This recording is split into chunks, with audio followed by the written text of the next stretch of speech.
The first reason is the reason, and the second reason had nothing to do with the Jetgate situation. I appreciate what the timing is, but the fact of the matter is that the private situation had been on the cards for some time. I discussed that with the former Premier. I'd certainly, discussed it with the new Premier, and it just happened to be on the cards when the latest escapade of Jetgate came up. I've always stood on the fact, when you look at the ministerial code, if you got half a brain and you read it, you can figure out that there was absolutely no wrong advice that was given with regard to the taking that trip. It's really clear, and people should go and look at Section 16 of that ministerial code, and I don't think there'd be any issue. So that, for me, has always been a bit of a fiction. As to the rest of it, I think that, that's been unfortunate, but that has nothing to do with any wrongdoing with me, and I think that has been accepted. I hope by everybody. It's certainly been accepted by my party and people that know me. I don't think there's any issue. So there's just nothing to come of that. The timing is what it is, but it was always on the cards. In the way that it has transpired.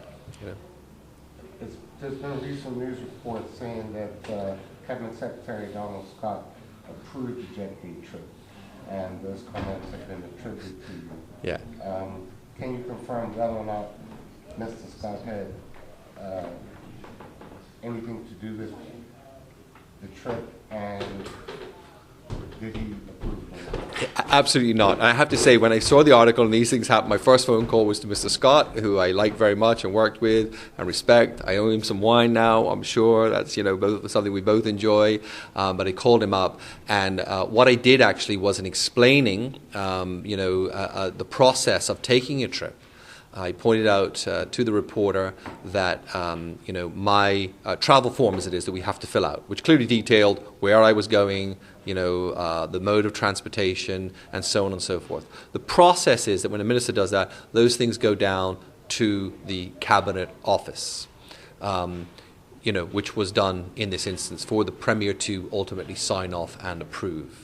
I think because of the way that I had set it out, that it goes down to the Cabinet Office and all the rest of it, if and I apologise unequivocally for this to Mr. Scott and even the report, if I somehow gave the impression that, it was anything to do with him saying, okay, all this is fine, simply not the case. I completely accept that he probably wasn't aware of the full circumstances until afterwards.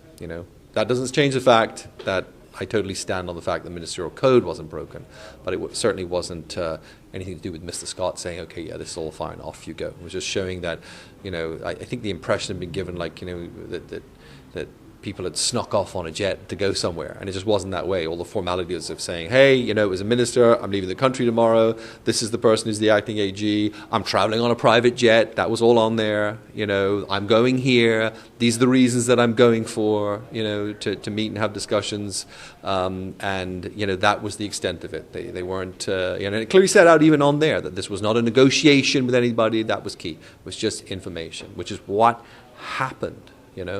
But here we are. So those are the facts. All right, thanks.